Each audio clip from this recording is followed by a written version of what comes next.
लेकिन वो भूल जाते हैं। तो ये वीडियो उन बच्चों के लिए है जो बिल्कुल टेंसेस को याद नहीं रख पाते, या फिर जो बिल्कुल अभी शुरू ही कर रहे हैं कि भी हमें टेंस पढ़ना ही है। तो चलिए वीडियो को शुरू करते हैं, और इसमें हम इसको बिल्कुल बेसिक लेवल से कवर करेंगे। तो देखिए, टेंसेस को हिंदी में हम बोलते हैं काल। क्या बोलते हैं? काल। अब देखिए, ये तो बच्चा बच्चा जानता है कि टेंसेस को 3 भागों में बांटा गया है, जिसमें से पहला है प्रेजेंट, फिर है पास्ट और फिर है फ्यूचर। प्रेजेंट का मतलब है जो अभी चल रहा है, पास्ट का मतलब है जो बीत चुका है, और फ्यूचर का मतलब है जो समय आने वाला है। तभी तो इसे काल कहते हैं। काल का मतलब होता है समय। अब देखिए, ये जो प्रेजेंट है और जो पास्ट है और जो फ्यूचर है, इनको अलग से 4 भागों में बांटा गया है। Indefinite, continuous, perfect, perfect continuous. तो इस तरह से प्रेजेंट को 4 भागों में बांट दिया, पास्ट को 4 भागों में बांट दिया, और आपका जो फ्यूचर है उसको 4 भागों में बांट दिया। तो टोटल कितने हो जाते हैं? टोटल हो जाते हैं 12 टेंसेज। तो अब हम इन 12 को बिल्कुल डिटेल के साथ पढ़ने वाले हैं। सिर्फ आपको एक काम करना है, वीडियो को लास्ट तक देखना है। तो चलिए, पहले हम इनके एक बार हेल्पिंग वर्ब के जो स्ट्रक्चर्स हैं उनको देख लेते हैं कि किसको किसके साथ यूज करना है। क्योंकि यदि इनको के बारे में आपको पता नहीं होगा तो आपको आगे टेंसेस को करने में दिक्कत आ जाएगी। तो जैसे कि है इज, वाज, हैज और डज। इनको हम यूज करते हैं किसके साथ? ही, सी और इट, और किसी व्यक्ति के नाम के साथ। ही, सी, इट और किसी व्यक्ति के नाम के साथ हम यूज करते हैं इज, वाज, हैज, डज। जैसे कि he is, he was, he has, he does, इस तरह से। अब ये जो आपके ही, सी, इट और किसी व्यक्ति का नाम है, इनको छोड़कर जो भी बच जाते हैं उन सब के साथ आपको यूज करना है आर, वर, हैव और डू का। समझ में आया? ही, सी, इट को छोड़कर जो भी आपके बच जाते हैं उन सब के साथ आपको आर, वर, हैव और डू इनका यूज करना है। अब आपका बच जाता है हैड, डिड और विल। ये क्या करते हैं? इनका यूज हम करेंगे सबके साथ, यानी कि इसमें कोई भी रुकावट नहीं है, कोई भी रेस्ट्रिक्शन नहीं है। सबके साथ आपको हैड का, डिड का और विल का यूज कर देना है। समझ में आ गया? तो चलिए अब आगे बढ़ते हैं और इनको और अच्छे से समझने की कोशिश करते हैं। तो सबसे पहले हम प्रेजेंट टेंस को देखेंगे। देखिए, हमने अभी पीछे देखा है कि प्रेजेंट टेंस को 4 भागों में बांटा गया था, इंडेफिनिट, कंटिन्यूअस, परफेक्ट और परफेक्ट कंटिन्यूअस। अब चलिए इनकी थोड़ी थोड़ी सी डेफिनेशन देखते हैं कि इनको हिंदी के किस वाक्य के द्वारा या फिर किस शब्द के द्वारा हम पहचानेंगे। तो देखिए, ये जो आपके 4 भाग हैं, जब आपका इंडेफिनिट होगा तो आपको कैसे पता चलेगा? आपका जो वाक्य होगा उसके लास्ट में ता है, ते है, ती है, इस तरह के वर्ड्स आपको दिखाई देंगे। आपका जो कंटिन्यूअस होगा, प्रेजेंट का जो कंटिन्यूअस होगा, उसमें जो हिंदी के वाक्य होंगे उनके लास्ट में रहा है, रहे हैं, इस तरह के वर्ड्स दिखाई देंगे। परफेक्ट में किस तरह का दिखाई देगा? चुका है, लिया है, दिया है, ली है, दी है, इस तरह के वर्ड्स आपको परफेक्ट में दिखाई देंगे। और जो परफेक्ट कंटिन्यूअस होगा उसमें आपके से रहा है, से रही है, इस तरह के वर्ड्स आपको दिखाई देंगे। तो समझ में आया? इंडेफिनिट को पहचानने के लिए ता, ते, ती इस तरह के वर्ड्स दिखेंगे। कंटिन्यूअस को पहचानने के लिए रहा है, रहे हैं, इस तरह के वर्ड्स मिलेंगे। परफेक्ट को पहचानने के लिए चुका है, लिया है, दिया है, या फिर ली है, दी है, इस तरह के वर्ड्स दिखाई देंगे। और परफेक्ट कंटिन्यूअस को पहचानने के लिए से रहा है, से रही है, इस तरह के वर्ड्स आएंगे। अब चलिए एक बार ये देख लेते हैं कि इनमें कौन कौन सी हेल्पिंग वर्ब और कौन कौन सी वर्ब यूज होंगी। देखिए, ये बात तो आप जानते हैं कि जो आपका सब्जेक्ट और ऑब्जेक्ट होता है वो हमेशा सब्जेक्ट सबसे आगे आएगा, ऑब्जेक्ट सबसे पीछे आएगा। ये तो एक छोटे बच्चे को भी पता है, किसी दूध पीते बच्चे को भी पूछोगे वो भी बता देगा, सब्जेक्ट सबसे पहले आता है, फिर ऑब्जेक्ट सबसे लास्ट में आता है। अब जो बच्चों की कहानी बिगड़ती है वो बीच में बिगड़ती है। कहाँ पर? बीच में, जहां पर हेल्पिंग वर्ब और वर्ब का कॉम्बिनेशन हमें लगाना होता है। तो मैं आपको वर्ब और हेल्पिंग वर्ब इन दोनों के बारे में बता रहा हूँ। सब्जेक्ट सबसे पहले आएगा, ऑब्जेक्ट सबसे पीछे आएगा, इनके बारे में मैं आपको नहीं बताऊंगा। तो सबसे पहले सब्जेक्ट लिखेंगे, उसके बाद हेल्पिंग वर्ब, फिर वर्ब, फिर ऑब्जेक्ट। अब देखिए, जो आपका ये है इंडेफिनिट है, प्रेजेंट का इंडेफिनिट है, इसमें जो वर्ब आएगी वो वर्ब की फर्स्ट फॉर्म आएगी और इसके साथ एस या ईएस लगेगा। क्या लगेगा? एस या ईएस। जब भी थर्ड पर्सन सिंगुलर होगा, थर्ड पर्सन सिंगुलर का मतलब जानते हैं? ही, सी, इट। देखिए, ये होता है आपका थर्ड पर्सन सिंगुलर, ये वाला ही, सी, इट और किसी व्यक्ति का नाम। जब भी आपका ही, सी, इट आएगा उसमें आपको क्या करना है? ये जो वर्ब की फर्स्ट फॉर्म है इसके साथ एस या ईएस लगा देना है। यदि ही सी इट नहीं आएगा तो आपको एस नहीं लगाना है, खाली वर्ब की फर्स्ट फॉर्म लगानी है। और जो आपका कंटिन्यूअस टेंस होगा इसमें आपको क्या करना है, इसमें आपको हेल्पिंग वर्ब में इजमार लगाना है, और जो वर्ब होगी ये वाली इसमें वर्ब की फर्स्ट फॉर्म के साथ आईएनजी लगानी है। कुछ बच्चे सोच रहे होंगे सर इसमें हेल्पिंग वर्ब कहाँ गई, तो देखिए जो आपका इंडेफिनिट होता है इसमें हेल्पिंग वर्ब नहीं होगी प्रेजेंट में, समझ में आ गया। तो कंटिन्यूअस में हेल्पिंग वर्ब इजमार है और वर्ब की फर्स्ट फॉर्म के बाद आईएनजी आपको वर्ब में लगा देनी है। अब देखिए ये दोनों इस तरह से आपको कॉम्बिनेशन करके बैठाना है। जो परफेक्ट होगा उसमें आपको हैज और हैव इनके साथ वर्ब की थर्ड फॉर्म लगानी है, और जो परफेक्ट कंटिन्यूअस होगा इसमें आपको हैज हैव के बाद बीन दिखाई देगा, क्या दिखाई देगा, बीन, और उसके बाद वर्ब की फर्स्ट फॉर्म के साथ आईएनजी। अब देखिए कुछ बच्चे कंफ्यूज हो जाते हैं सर ये आखिर हम लगाए क्यों, आता क्यों है ये परफेक्ट कंटिन्यूअस में ऐसा। तो देखिए ये दो टेंसेस के मेल से बना है, एक है परफेक्ट एक है कंटिन्यूअस। तो देखिए ये रहा परफेक्ट, तो परफेक्ट की जो हेल्पिंग वर्ब है वो ये आ गई हेल्पिंग वर्ब। कंटिन्यूअस की देखिए आईएनजी वर्ब की फर्स्ट फॉर्म के साथ आईएनजी आ गई, ये आ गई। तो हम ये बात तो हम जानते हैं कि एक स्ट्रक्चर में एक ही हेल्पिंग वर्ब और एक ही प्रकार की वर्ब होगी। तो हेल्पिंग वर्ब हमने ले ली परफेक्ट की और आईएनजी वाली चीज ले ली कंटिन्यूअस की। इस तरह से परफेक्ट कंटिन्यूअस बन जाता है, और उसके बाद सिंस फॉर आपके टाइम के अनुसार आ जाएगा। तो ये जो स्ट्रक्चर है नीचे ये मास्टर फॉर्मूला के नाम से जानते हैं, किसके नाम से, मास्टर फॉर्मूला के नाम से। तो आगे बढ़ने से पहले आपको सबसे पहले इस स्ट्रक्चर को रट लेना है।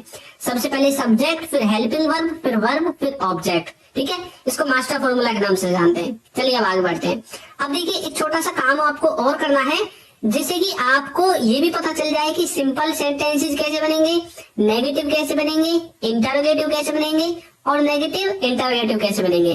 तो देखिए जैसे सिंपल टेंस है, यानी कि सिंपल जो वाक्य होंगे उनमें आपको सबसे पहले सब्जेक्ट लगाना है, फिर हेल्पिंग वर्ब, फिर वर्ब, फिर ऑब्जेक्ट। इसी तरह से जब आप नेगेटिव सेंटेंसेस बनाओगे तो उसमें क्या करना है, आपको जो ये हेल्पिंग वर्ब है ना इसके बाद सिर्फ नॉट लगा देना है। बाकी देखिए पूरा स्ट्रक्चर ऊपर जैसा ही है, सब्जेक्ट, हेल्पिंग वर्ब, वर्ब और ऑब्जेक्ट। सिर्फ हेल्पिंग वर्ब के बाद नॉट लगा देना है, तो आपके नेगेटिव जो सेंटेंसेस हैं वो बनकर तैयार हो जाएंगे। अब जो इंटरोगेटिव सेंटेंसेस होंगे उनके लिए आपको क्या करना है, इंटरोगेटिव सेंटेंसेस के लिए आपको क्या करना है, ये जो आपकी हेल्पिंग वर्ब है ना इसको उठाकर सब्जेक्ट के आगे रख देना है, बस। इससे ज्यादा आपको एक भी काम नहीं करना है। तो देखिए हमने हेल्पिंग वर्ब को सब्जेक्ट से आगे उठाकर रख दिया, और उसके बाद अब जो बच जाता है उसको सब कुछ लिख दो। अब क्या बच गया, सब्जेक्ट बच गया, वर्ब बच गया, ऑब्जेक्ट बच गया। इस तरह से इंटरोगेटिव सेंटेंसेस। अब इसमें आ गया नेगेटिव इंटरोगेटिव। तो इंटरोगेटिव तो मैंने बता दिया, हेल्पिंग वर्ब को सब्जेक्ट से आगे रखना है। नेगेटिव भी मैंने आपको बता दिया। अब यहाँ पर जो ये सब्जेक्ट बचेगा इसके बाद नॉट लग जाएगा। अब देखिए यहाँ हेल्पिंग वर्ब तो है नहीं, जो हम हेल्पिंग वर्ब के बाद नॉट लगाते, हेल्पिंग वर्ब तो हमने आगे रख दिया उठाकर, तो अब सब्जेक्ट बचा है तो इसके बाद हमें नॉट लगा देना है। या फिर आप ऐसे समझ सकते हैं कि अभी इस हेल्पिंग वर्ब को सब्जेक्ट के आगे रहने दीजिए और हेल्पिंग वर्ब के बाद नॉट लगा दीजिए, उसके बाद हेल्पिंग वर्ब को उठाकर सब्जेक्ट से आगे रख देना। इस तरह से आपके सिंपल नेगेटिव इंटरोगेटिव और नेगेटिव इंटरोगेटिव का सेंटेंसेस का कॉम्बिनेशन बन जाएगा स्ट्रक्चर का। अब चलिए एक बार इनके संग कौन कौन सी वर्ब यूज होंगी, कौन कौन सी हेल्पिंग वर्ब यूज होंगे उनको देख लेते हैं। तो देखिए प्रेजेंट में आपको कैसे पहचानना है कि जो सेंटेंस है वो कौन से टेंस का है। प्रेजेंट में जो इंडेफिनिट होगा उसमें आपको डू डज मिलेगा, पास्ट में जो इंडेफिनिट होगा उसमें डिड मिलेगा, फ्यूचर में जो इंडेफिनिट होगा उसमें आपको विल मिलेगा हेल्पिंग वर्ब के रूप में। तो ये जो हेल्पिंग वर्ब है ना यहाँ पर आपको इनको रखना है, समझ में आया। अब जो कंटिन्यूअस होगा, प्रेजेंट में इज एम, पास्ट में वाज, फ्यूचर में विल बी, और जो परफेक्ट होगा उसमें प्रेजेंट में हैज है, पास्ट में हैड और फ्यूचर में विल हैव। इस तरह से आपको इन हेल्पिंग वर्ब का यूज करना है। अब एक कंफ्यूजन आपकी दूर कर दूं, आप बोलो तो ये जो डू डज है और डिड है ये सिर्फ आपके तभी यूज होंगे जब आप सेंटेंस को नेगेटिव इंटरोगेटिव या फिर नेगेटिव इंटरोगेटिव में यूज करोगे। सिंपल सेंटेंसेस में ये आपके यूज नहीं होंगे। क्यों? क्योंकि हमने अभी पीछे पढ़ा है कि जो हेल्पिंग वर्ब है वो होती नहीं है प्रेजेंट इंडेफिनिट के सिंपल सेंटेंसेस में, उसमें वर्ब की फर्स्ट फॉर्म के बाद SEIS हमें लगाना पड़ता है।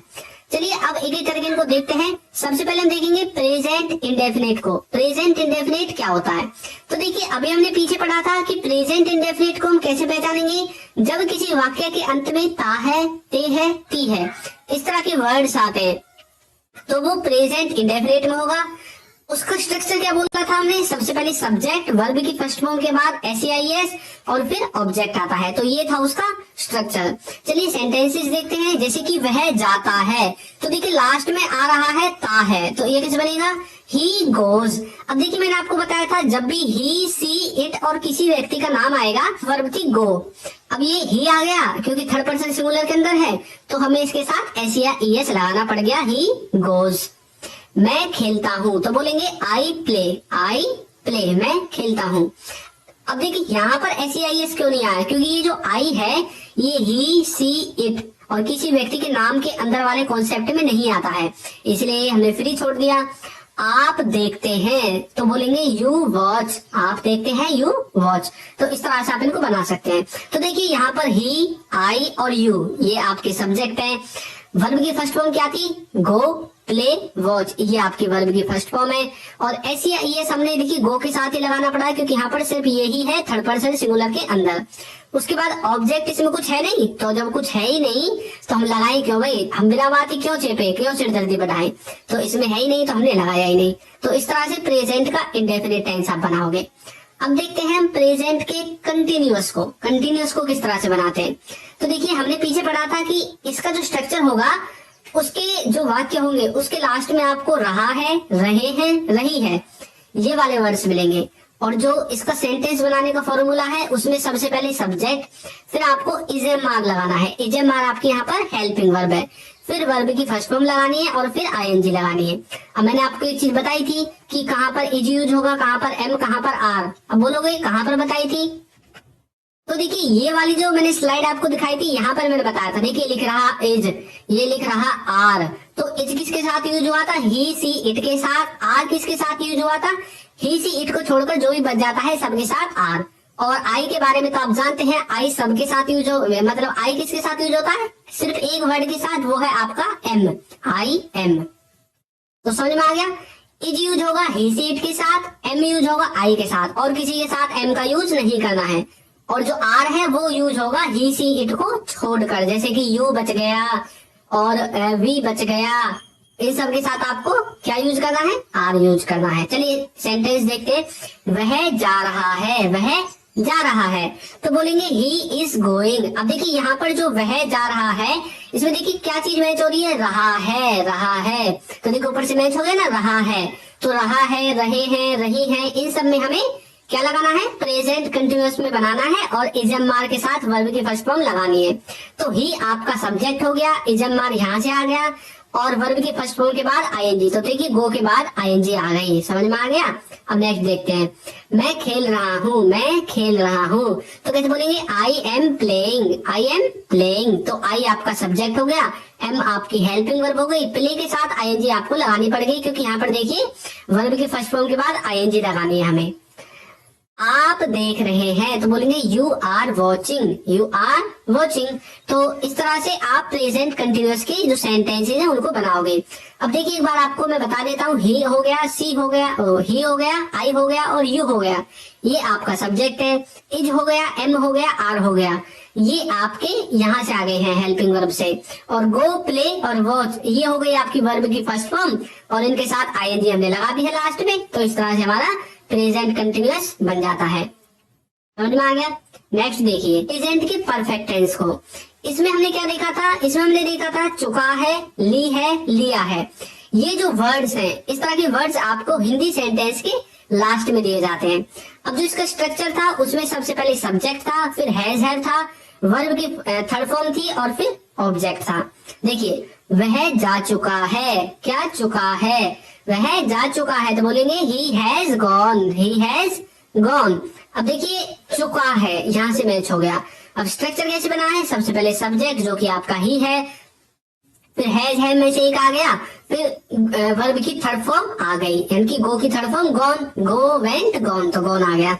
अब देखिए हमें कैसे पता चला कि हैज आएगा या हैव आएगा, तो मैंने आपको पीछे बता दिया था कि जब आएगा तो आपको हैज लगाना है, उसके अलावा कुछ भी आ जाए हैव लगाना है। जैसे कि मैं खेल लिया हूँ, तो देखिए लिया हूँ यहाँ से मैच हो जाएगा, लिया है या लिया हूँ एक ही बात है। तो बोलेंगे I have played, I have played, मैं खेल लिया हूँ। आपने किताब ले ली है, तो बोलेंगे you have taken the book, you have taken the book. इस तरह से आप प्रेजेंट के परफेक्ट के जो एग्जाम्पल्स है, सेंटेंसेज है, स्ट्रक्चर्स है, फॉर्मूले हैं, उनको लिख सकते हैं, याद कर सकते हैं और आसानी से पहचान सकते हैं। आप इनके नोट्स भी बना सकते हैं। अब हम देखेंगे प्रेजेंट में परफेक्ट कंटिन्यूअस टेंस को। इसको पहचानने के लिए आपको थोड़ा सा इनको रटना पड़ेगा। किस तरह से, देखिए इसका जो पहचानने का तरीका है वो कुछ ऐसा है कि आपको हिंदी वाक्य के लास्ट में से रहा है, से रहे हैं, इस तरह के वर्ड्स मिलेंगे। और इसका जो स्ट्रक्चर है मैंने आपको बताया था, ये परफेक्ट और कंटिन्यूअस इन दोनों टेंसेस के मिलाने से बना है। तो देखिए सबसे पहले परफेक्ट है, तो परफेक्ट की हमें हेल्पिंग वर्ब लगानी पड़ेंगे, जो है आपकी हैज है। उनके बाद आपको बीन लगाना है। फिर आपको कंटिन्यूअस की वर्ब लगानी पड़ेगी। कंटिन्यूअस की वर्ब क्या है? वर्ब की फर्स्ट फॉर्म के बाद आईएनजी, तो हमने लगा दी। अब देखिए इसमें आपको एक छोटा सा काम और करना है, आपको लास्ट में सिंस और फॉर लगा देना है। बस एक बार आप इसको रट लोगे ना, फिर आप इसको कभी नहीं भूलोगे। तो इसको आपको कॉपी में कम से कम 10 बार लिखकर देखना है, यदि आपको ये याद नहीं होता है। उसके बाद आप इसे कभी भी अपने जीवन में भूलेंगे नहीं। सबसे पहले आपको परफेक्ट की हेल्पिंग वर्ब लगानी है और फिर उसके बाद कंटिन्यूअस की वर्ब लगानी है और लास्ट में सिंस फॉर लगाना है। चलिए एग्जाम्पल देखते हैं। आज शाम से बादल गरज रहा है। देखिए से कोई काम हो रहा, किसी समय से कोई काम हो रहा है, इसका ये है असली मीनिंग। किसी समय से कोई काम हो रहा है, तो बोलेंगे the clouds have been thundering since this evening. जो बादल हैं वो शाम से गरज रहे हैं। तो द क्लाउड्स, देखिए द, अब जरूरी नहीं है कि एक ही वर्ड आपका सब्जेक्ट में आएगा, 2 वर्ड भी आ सकते हैं। अब जैसे द क्लाउड्स है तो इनको हम पूरा क्या मानेंगे? सब्जेक्ट मानेंगे यहाँ तक। उसके बाद हैव आ गया, फिर बीन आ गया, फिर ये जो थंडर है, थंडर के साथ आईएनजी लगा हुआ है, तो थंडर वर्ब की फर्स्ट फॉर्म लगा लो और आईएनजी हमने वर्ब की फर्स्ट फॉर्म के साथ आईएनजी लगा दी। फिर हमने सिंस या फॉर में से कोई एक लिख दिया। फिर दिस इवनिंग आपका एक तरह से यहाँ पर लास्ट में आ गया। अब देखिए ये सिंस फॉर कहाँ पर यूज होगा? जब भी आपको कोई निश्चित समय दिया जाएगा तब तो आपको सिंस का यूज करना है। जब आपको निश्चित समय ना देकर वो आपको एक समय अवधि दे दे। अब देखिए समय अवधि क्या होती है, जैसे कि 2 घंटे से, 2 दिनों से, 2 महीनों से, ये तो हो गई आपकी समय अवधि। आप बता रहे हैं टाइम ड्यूरेशन दिखाया जा रहा है 2 दिनों से, 2 घंटों से। अब यदि वो बोले 2 बजे से, तो मतलब उन्हें फिक्स टाइम आपको बता दिया। 7 मई से, 15 जनवरी से, 2007 से, मतलब ये फिक्स टाइम है। समझ में आ गया? अब आपको टाइम ड्यूरेशन नहीं दी गई। जब टाइम ड्यूरेशन देंगे तो 4 आएगा और फिक्स समय होगा तो सिंस आएगा। अभी जो इवनिंग है ये फिक्स समय है। कैसे भाई? इवनिंग कभी भी दोपहर में नहीं आ सकती, लेकिन जो ये बोलते हैं ना 2 घंटे से, भाई 2 घंटे तो कभी भी काउंट कर सकते हो आप। सुबह से, दोपहर से, शाम से, रात से, कभी से भी 2 घंटे लगा सकते हो। समझ में आ गया? तो जो इवनिंग है ये आपका फिक्स समय है। भाई इवनिंग एक बार ही होगा 24 घंटे में, वो भी शाम को। सुबह भी फिक्स है, दोपहर भी फिक्स है, सब चीज फिक्स है। तो इसलिए इनको हमने सिंस के द्वारा लिखा है। नल 2 घंटे से चल रहा है। देखिए 2 घंटे से हमें टाइम ड्यूरेशन बता दी, भाई इतनी देर से चल रहा है, तो मतलब अब हमें फॉर का यूज करना है। तो बोलेंगे नल को बोलते हैं टैप, तो द टैप। अब देखिए हैज है में से हैज आ गया, the tap has been running for 2 hours. इस तरह से आप इसका यूज कर सकते हैं। समझ में आ गया? Present perfect continuous. चलिए आप पास्ट की तरफ अपने कदमों को हम बढ़ाते हैं। पास्ट टेंस को किस तरह से समझेंगे? तो देखिए जिस तरह से प्रेजेंट को हमने 4 भागों में बांटा था, पास्ट को भी 4 भागों में बांटा गया है। Indefinite, continuous, perfect, perfect continuous. इनको पहचानने का नियम क्या है? जो इंडेफिनिट होगा उसके जो लास्ट में आपको क्या मिलेगा? ली, दी, लिया, दिया, इस तरह के वर्ड्स मिलेंगे। कंटिन्यूअस में आपको मिलेगा रहा था, रहे थे। परफेक्ट में आपको मिलेगा चुका था, लिया था, दिया था, ली थी, दी थी। इस तरह के वर्ड्स आपको परफेक्ट में मिलेंगे। परफेक्ट कंटिन्यूअस में आपको मिलेगा से रहा है, से रही है। इस तरह के वर्ड्स आपको परफेक्ट कंटिन्यूअस में मिलेंगे। तो पास्ट टेंस के बारे में आपको थोड़ी सी नॉलेज हुई। चलिए अब इनकी हेल्पिंग वर्ब के बारे में जानते हैं कि भाई कौन सी हेल्पिंग वर्ब इनके साथ यूज की जाती है। तो देखिए ये जो इंडेफिनिट होगा इसमें कोई भी हेल्पिंग वर्ब नहीं होगी, इसमें सिर्फ वर्ब की सेकंड फॉर्म होगी। आपको एक बात बता दूं, अपनी कॉपी में लिख लीजिए कि पूरी टेंसेज में सिर्फ पास्ट का इंडेफिनिट टेंस ऐसा है जिसमें वर्ब की सेकंड फॉर्म यूज होगी। अब तो आप खुश हो गए सर, फिर तो हमें मतलब सेकंड फॉर्म को याद करने की जरूरत नहीं है। तो आपको एक चीज और बता दूंगा, एक दुख खबरी, कि सबसे ज्यादा ये जो प्रेज है पास्ट का इंडेफिनेट है ना, इसका यूज ही किया जाता है। ये बात भी आप अपने दिमाग में रख लो। तो अब आपको सेकंड फॉर्म भी याद करने की जरूरत है। तो अब देखिए जो कंटिन्यूअस होगा, इसमें जो हेल्पिंग वर्ब है वो तो होगी आपकी वाज वर्ब, उसके बाद वर्ब की फर्स्ट फॉर्म के बाद आईएनजी जो ये है ये आपकी वर्ब हो जाएगी। आपको परफेक्ट में हेड लगाना है हेल्पिंग वर्ब और वर्ब की थर्ड फॉर्म लगानी है, फिर आपको हेड भी लगाना है। देखिए परफेक्ट कंटिन्यूअस, फिर वही आ गया। तो परफेक्ट में परफेक्ट की हेल्पिंग वर्ब हेड और कंटिन्यूअस में कंटिन्यूअस की वर्ब, तो वर्ब आ गई। इस तरह से आप अपने सेंटेंस के स्ट्रक्चर को बनाएंगे। समझ में आया? अब जो ये स्ट्रक्चर है, जो हेल्पिंग वर्ब है, इनको लगाना है यहाँ पे जो नीचे लिखा हुआ है ना स्ट्रक्चर। सबसे पहले subject, helping verb, verb, object, इस तरह से। तो चलिए अब इनको एक एक करके देखते हैं और अच्छे से इनके बारे में जानकारी लेते हैं। तो सबसे पहले हम देखने वाले हैं पास्ट के इंडेफिनिट को। तो चलिए इसकी पहचान देखते हैं और इसका स्ट्रक्चर देखते हैं। तो इसकी जो पहचान है उसमें आपको ता था ये वर्ड भी मिल सकता है, लिया, ली, दी, गया, पिया, किया, यानी कि ज्यादातर ये जो या वाला साउंड है ना ये वाला मिलेगा आपको, और इसके बाद कोई भी है, था, थे, थी इस तरह के वर्ड्स भी नहीं मिलेंगे। ये बात भी आपको याद रखनी है। स्ट्रक्चर में सबसे पहले सब्जेक्ट, फिर वर्ब की सेकंड फॉर्म और फिर ऑब्जेक्ट। अभी देखिए हमने पीछे पढ़ा था, क्या पढ़ा था कि जो इसका स्ट्रक्चर है उसमें वर्ब की सेकंड फॉर्म आती है। तो ये इसकी देखिए सेकंड फॉर्म आ गई पास्ट के इंडेफिनिट में।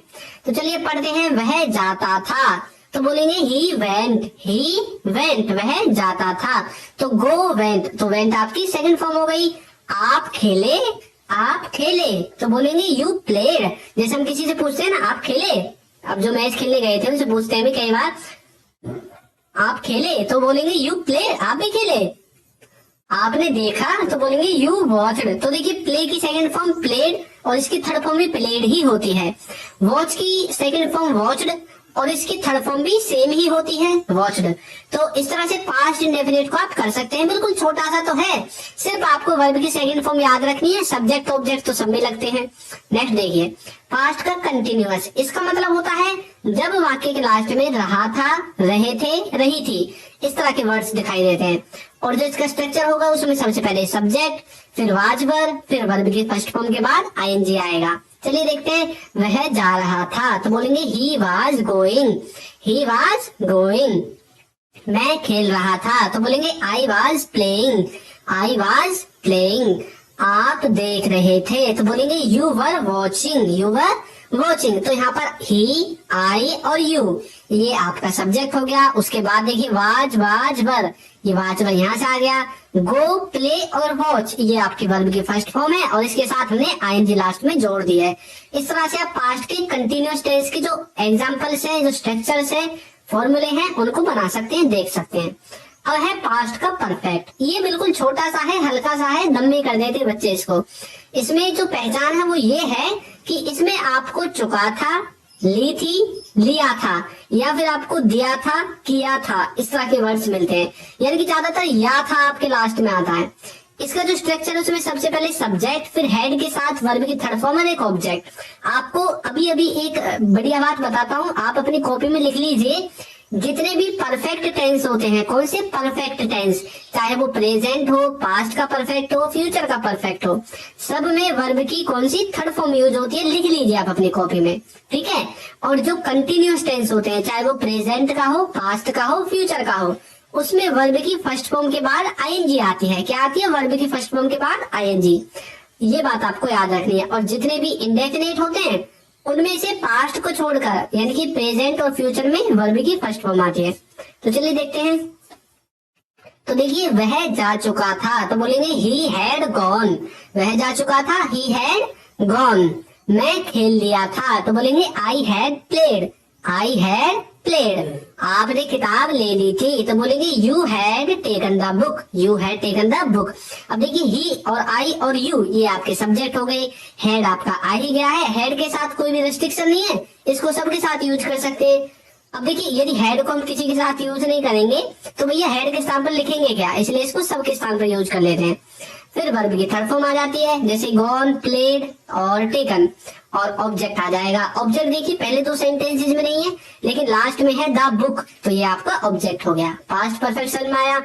अब पास्ट परफेक्ट कंटिन्यूअस को देखते हैं, जिसकी पहचान है से रहा था, से रहे थे। इसमें सबसे पहले सब्जेक्ट फिर हैड बीन वर्ब की फर्स्ट फॉर्म के बाद आईएनजी सिंस फोर आएगा। जिस तरह से और स्ट्रक्चर्स थे उसी तरह से ये भी परफेक्ट का है। इसमें सिर्फ आपका हैज हैव की तरह वहां के स्थान पर हैड आ जाएगा। आज शाम से बादल गरज रहे थे। देखिए इसी सेंटेंस को हमने किसमें बताया था? इस सेंटेंस को हमने बनाया था प्रेजेंट के परफेक्ट में और परफेक्ट कंटिन्यूअस में। तो अब इसको पास्ट में बनाकर देख लेते हैं। तो बोलेंगे the clouds had been thundering since this evening. 2 घंटे से नल चल रहा था। तो बोलेंगे the tap had been running for 2 hours. इस तरह से आप पास्ट परफेक्ट कंटिन्यूअस टेंस को बना सकते हैं। अब भैया आपका रह गया लास्ट का जो है फ्यूचर टेंस। चलिए इसको देख लेते हैं जल्दी जल्दी से। तो फ्यूचर टेंस को भी 4 भागों में बांटा गया है, indefinite, continuous, perfect, perfect continuous. अब इनकी देखिए इनको किस तरह से पहचानेंगे। जो आपका इंडेफिनिट होगा उसके लास्ट में आपको गागेगी, कंटिन्यूअस होगा उसमें रहा होगा, रहे होंगे, परफेक्ट होगा उसमें चुका होगा, लिया होगा, परफेक्ट कंटिन्यूअस होगा उसमें से रहा होगा, से रही होंगी। इस तरह के वर्ड्स दिखाई देंगे। अब देख लेते हैं इनकी हेल्पिंग वर्ब और वर्ब को। तो इसमें आपकी वर्ब जो है विल है और वर्ब की फर्स्ट फॉर्म लगेगी। कंटिन्यूअस में आपको विल बी के साथ वर्ब की फर्स्ट फॉर्म के साथ आईएनजी लगानी है।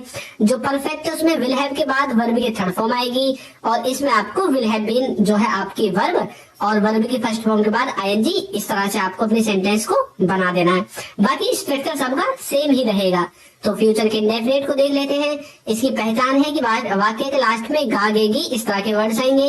इसमें सबसे पहले सब्जेक्ट फिर विल फिर वर्ब के फर्स्ट फॉर्म के बाद ऑब्जेक्ट आता है। वह जाए, ही विल गो, वह जाएगा, ही विल गो। मैं खेलूंगा तो बोलेंगे I will play, I will play. आप देखेंगे तो बोलेंगे यू विल वॉच। अब आपको देखिए एक खुशखबरी दे देता हूँ कि ये जो विल है ना, विल ये आपका सबके साथ यूज होगा। और इससे भी बड़ी खुशखबरी ये है कि फ्यूचर के जितने भी पार्ट्स हैं, चाहे वो कंटिन्यूअस हो, परफेक्ट हो, इंडेफिनिट हो या कोई और हो, सब में विल तो आएगा ही आएगा। समझ में आ गया? तो विल से आप पहचान सकते हैं कि भैया ये जो सेंटेंस है ये फ्यूचर का है, भविष्य काल का है। कंटिन्यूअस को देखिए, इसकी पहचान है रहा होगा, रहे होंगे। स्ट्रक्चर में सबसे पहले सब्जेक्ट फिर विल बी फिर वर्ब की फर्स्ट फॉर्म के बाद आईएनजी आएगा। जैसे कि वह जा रहा होगा तो बोलेंगे he will be going, he will be going. मैं खेल रहा होगा या फिर मैं खेल रहा होऊंगा तो बोलेंगे I will be playing, I will be playing.